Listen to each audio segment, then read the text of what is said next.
Hi everyone, welcome back to another video. Today we will be discussing about how do you select open to work on LinkedIn. So before we start, click the link in the description below to get 50% off the highest rated LinkedIn growth course by LinkedIn's top influencers that will teach you exactly how to grow and monetize your LinkedIn account. Now coming back onto the video, now you can see I am on the main page.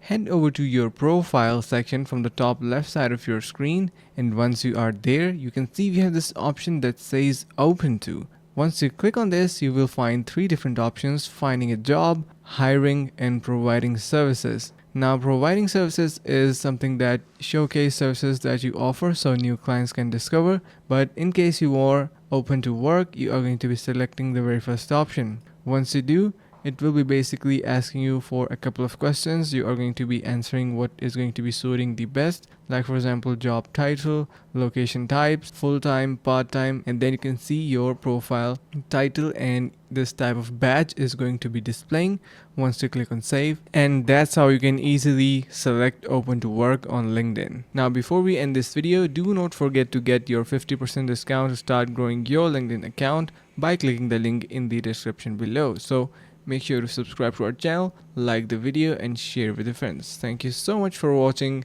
and see you in the next video.